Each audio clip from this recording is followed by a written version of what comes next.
शादी की पहली रात ही मेरी ननंद ने मेरे पति के बारे ऐसी बात बताई जिसे सुनकर मेरे रोंगटे खड्डे हो गए। हम लोग उनके मुकाबले कुछ भी नहीं हैं। पिताजी के पुराने परिचित होने के वजह से मेरी शादी उस घर में हो गई। विदा होकर घर में जाते ही मुझे पता चला कि वो लोग कितने बड्ढे हैं। घर बहुत बड्ढा था। पहली बार था जब उनका घर मैंने देखा था। सब कुछ बहुत अच्छा था। रात को मेरी ननंद मुझे अकेले में ले गई।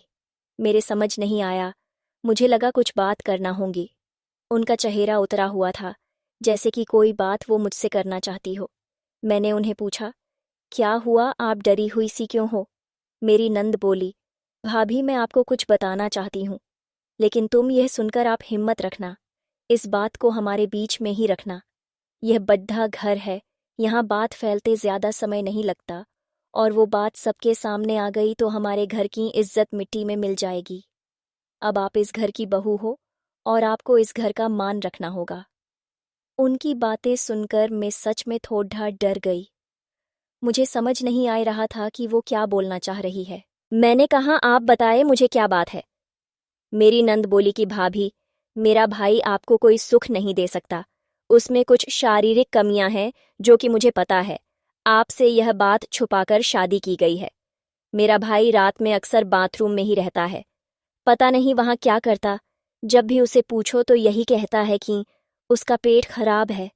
कमरे में जाने के पहले अपने पति के लिए यह बातें सुनकर मुझे समझ नहीं आ रहा था कि मैं क्या करूं।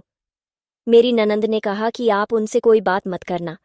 थोड़ा समय उसके साथ बिताओ, फिर उनसे खुलकर बात करो। अगर हमसे कुछ हो सकता है तो हम जरूर करेंगे। हम तुम्हारे साथ हैं, आपको अकेला नहीं छोड़ेंगे।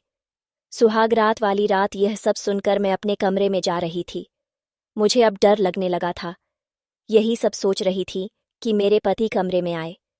कमरे का दरवाज़ा बंद किया और दरवाजे से ही पेट पर हाथ लगाते हुए आए बिस्तर पर मेरी तरफ पीठ करके बैठ गए और बोले कि उनका पेट खराब। कुछ ही सेकंड में वो उठकर बाथरूम में चले गए। बिल्कुल वैसा ही हुआ जैसा कि मेरी नंद ने मुझसे कहा था। पेट खराब हो तो थोड़ी देर बाद वो बाथरूम से बाहर आ जाते, लेकिन वो करीब 1 घंटे तक बाथरूम में ही रहे। मैं बाहर चुपचाप अपने बिस्तर पर बैठी रही। उन्हें मैंने आवाज़ भी नहीं दी। बस यही सब सोचते सोचते मैं बिस्तर पर लेट गई। करीब 2 घंटे बाद वो बाथरूम से निकले। मेरा अब उनसे बात करने का मन ही नहीं था। मुझे लगा कि मेरे साथ धोखा किया गया। वो भी अपने बिस्तर की इन साइड पर जाकर सो गए।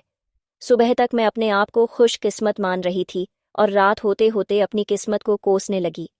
सुबह मैं जल्दी उठी और बाथरूम में गई। बाथरूम में जैसे ही गई मेरे होश उड़ीडीएच गए, क्योंकि बाथरूम में एक नई नाइटी थी, साथ ही मेकअप का सामान। ये सब क्या था मुझे समझ नहीं आ रहा था। एक ऐसे इंसान से मेरी शादी क्यों करवा दी। सुबह मेरी ननंद ने मुझसे पूछा, क्या हुआ रात में? मैंने कहा, वही जो आपने बताया था। यह कहकर मैं रोने लगी। मेरी ननंद ने कहा, मैं माँ से कह रही थी ऐसे किसी लड़की की जिंदगी खराब मत करो, लेकिन किसी ने मेरी बात नहीं मानी। अब आप क्या ऐसे ही घुट घुट कर यहाँ रहेगी? मेरी ननंद बोली कि आप जो भी फैसला लेंगी मैं आपके साथ हूँ, लेकिन आपको यह वचन देना होगा कि यह राज बाहर नहीं निकलेगा। अगली रात फिर वो कमरे में आए। मुझे अब उनकी तरफ देखने का भी मन नहीं हो रहा था। मैं चुपचाप अपनी साइड पर सो गई, क्योंकि अब बात करने को रखा क्या था। उन्होंने भी अभी तक कुछ बात नहीं की। उसकी वजह भी मैं जानती थी। थोड़ी देर वो बिस्तर पर बैठे रहे और फिर उठकर वो बाथरूम में चले गए। मैं समझ गई थी कि वो क्या करने गए हैं। थोड़ी देर बाद बाथरूम से चीजें गिरने की आवाज आने लगी, कुछ टूटने की। थोड़ी देर बाद आवाज रुकी और इस बार वो जल्दी ही बाथरूम से बाहर आ गए। आकर बिस्तर पर सो गए। हमारे बीच कोई बात नहीं हो रही थी। मैं सोच रही थी कि मैं क्या करूं। यही सब सोचते सोचते नींद आ गई। सुबह जल्दी उठी और फिर मैं बाथरूम में गई, लेकिन इस बार बाथरूम में जब गई तो सब कुछ बिखरा हुआ था। नई नाइटी को फाड़ दिया था। मेकअप का सामान बिखरा हुआ था।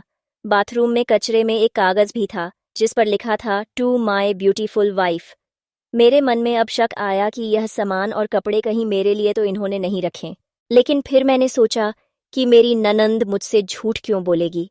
अभी मैंने उनसे कुछ बात नहीं की।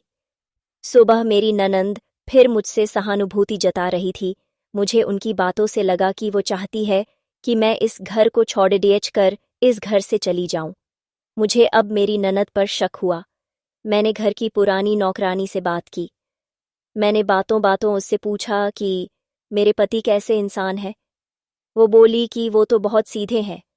उनकी माँ और बहन तो चाहती थी कि उनकी शादी उनकी बहन के पति के रिश्तेदार से हो।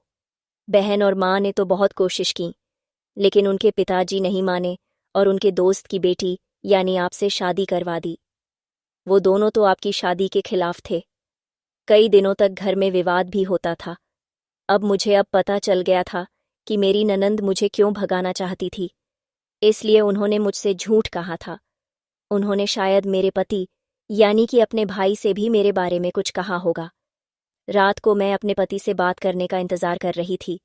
वो कमरे में आए तो उनका मुंह तो उतरा हुआ था। यह पहली बार था जब मैं उनसे बात करने वाली थी। उनके आते ही मैंने कहा, आप मुझसे कुछ बात करना चाहते हैं? वो बोले, अब बात करने को रखा क्या है? पापा का विश्वास था कि वो घर अच्छा है, इसलिए मैंने माँ और बहन की ना सुनकर तुमसे शादी की और तुमने सच छिपाया। मैंने बोला, सच? कौन सा सच? यह सच कि तुम मुझसे शादी नहीं करना चाहती थी। तुम्हारी जिंदगी में अभी भी कोई और है। ये बात तुमने ही तो मेरी बहन को बताई थी। घर की इज्जत और पापा के कारण मैं चुप हूं, कुछ कदम नहीं उठा रहा। मैंने भी देख लिया कि तुम्हारे लिए मैं कितना मायने रखता हूं। सुहागरात जिंदगी में बहुत स्पेशल होती है, लेकिन मेरे बाथरूम में 2 घंटे रहने पर भी तुम्हें फर्क नहीं पड़ा। बहन ने सही कहा था कि तुम आवाज भी नहीं दोगी, बात भी नहीं करोगी। मैंने पूछा, आपसे बाथरूम में रुकने को उन्होंने कहा था? उन्होंने बोला, हाँ, उसने ही कहा था कि तुम्हारी सच्चाई देखनी है तो मुझे यह करना ही पड़ेगा। और वो कपड़े और मेकअप, वो मेरी बहन ने रखा था। कहाँ था? पहली रात का गिफ्ट है तुम्हारे लिए। मैं उठकर उनके पास गई और उनसे कहा, आपको पता है उन्होंने मुझे क्या कहा?